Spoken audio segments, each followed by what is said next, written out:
अस्सलाम वालेकुम। आज मैं आप लोगों के लिए लेकर आई हूँ पंजीरी की रेसिपी। बहुत ही टेस्टी और हेल्पफुल है आपकी अच्छी सेहत के लिए। मैंने इसको बनाया है और मैं हर साल इसको बनाती हूँ सर्दियों में। और ये सेहत के लिए बहुत अच्छी है। जोड़ों के दर्द के लिए, कमर दर्द के लिए, माइग्रेन के लिए, मतलब कि आधे सर के दर्द के लिए, कमज़ोरी के लिए बहुत ही ज़्यादा मुफीद है। इसको बनाएं। इसमें बहुत ही ज़्यादा नट्स का इस्तेमाल होता है और ये हमारी सेहत के लिए बहुत ही सेहतमंद है। इसमें बहुत से विटामिन्स होते हैं और मिनरल्स होते हैं। सबसे पहले हमने देसी घी का इस्तेमाल करना है। इसको हमने पंजीरी को जो है देसी घी में बनाना है। इसके लिए मैंने आधा कप गूंद लिए, आप देख सकते हैं, आप कम भी ले सकते हैं, लेकिन इसको फूला लेना है इस तरह से। जब ये साइज़ में डबल हो जाए हमने इसको निकाल लेना है। अच्छी तरह से भून लेने के बाद मैंने इसको निकाल लिया ताकि ये कच्ची ना रहे।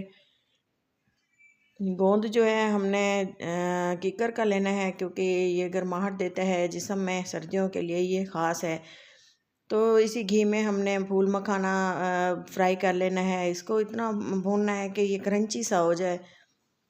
यकीन करें कि ये इसका इतना अच्छा टेस्ट होता है और ये सेहत के लिए बहुत ज़्यादा मुफीद है। इसमें मैंने एक ख़ास चीज़ ऐड करनी है जिससे जो है, जिसको नींद की कमी है, नींद नहीं आती, कमज़ोरी है और जो पढ़ने वाले बच्चे हैं उनको सबक याद नहीं होता, तो ये उनके लिए बहुत ज़्यादा मुफीद है। तो ये देखें, मैंने ये भी निकाल लिए हैं फूल मखाने, क्योंकि हमारे ये फूल चुके हैं। पंसारी की दुकान से बहुत ही ईज़िली मिल जाते हैं। अखरोट लिए हैं और बादाम लिए हैं 100 ग्राम। इसके अलावा पिस्ते लिए हैं 2 टेबल स्पून। बादाम भी मैंने थोड़े ज़्यादा लिए हैं, अखरोट थोड़े से कम लिए हैं। आपके पास जितने नट्स हों, जितना ऐड करना चाहें, आपकी मर्ज़ी है, लेकिन ये थोड़ी क्वांटिटी में बना रही हूँ। आप जितनी इसको बनाएंगे उतनी ज़्यादा जो है नट्स का इस्तेमाल करेंगे, मेवे उतने ज़्यादा डालेंगे। सबसे पहले मैंने इन 3 चीज़ों को भून लिया घी में थोड़ा सा, और इसके बाद 4 मगज़ डाले और ये है पम्पकिन सीड, और इसके अलावा इलायची डाली हैं 5 से 6 अदद। पहले जो नट्स भुने हैं वो थोड़े से बड़े थे और बाद में जो हैं इनको भी इस तरह से भून लिए है। इसको आधे मिनट के लिए रोस्ट करना है क्योंकि ये क्रंची हो जाते हैं इस तरह से भून लेने से घी में। अगर हमने इसको कच्चा ही रखना है ना, तो इसका थोड़ा सा कच्चा सा जायका आता है। अगर हम इसको भून लेते हैं थोड़ा क्रंची जायका आ जाता है। तो इसी तरह से हमने इसको पका लेना है आधे मिनट के लिए। और नारियल भी इसमें ऐड की, कटे हुए, आप चाहें तो ड्राई भी ऐड कर सकते हैं। और इसके साथ ही आप देखें कि कितना इसका अच्छा सा गोल्डन सा कलर आ चुका है और शाइनी से हमारे नट्स हो चुके हैं। और हमने इसको निकाल लेना है एक बर्तन में।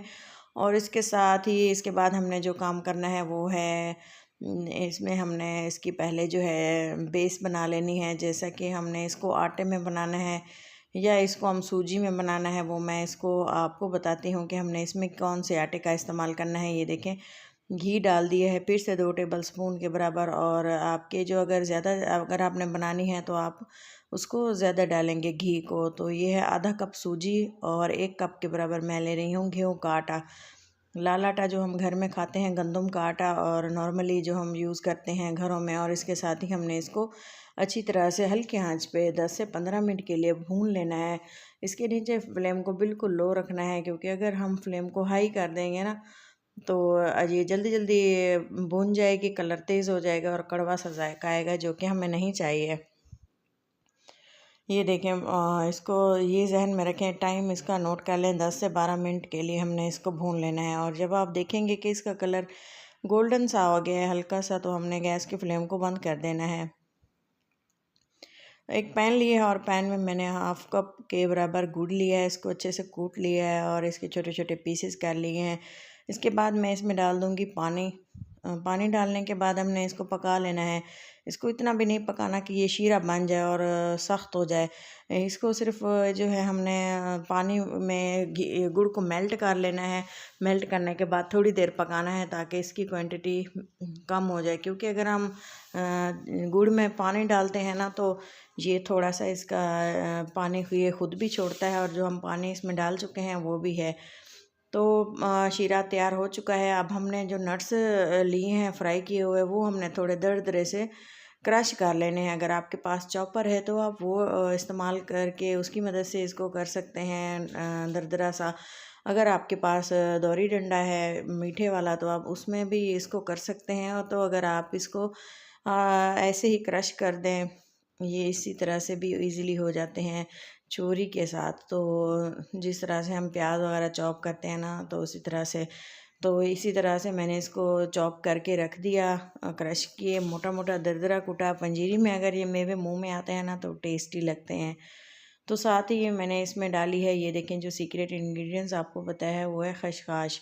इसमें मैंने आधा कप के बराबर खसखस डाली है, ये धुली हुई है। इसको मैंने धोया था अच्छी तरह से और धो के सुखाया हुआ है। और काफ़ी सारे मैं अक्सर इसको खानों में या हलवा बना के इसको इस्तेमाल करती हूँ। बच्चों के लिए बहुत ज़्यादा सेहत के लिए अच्छा होता है।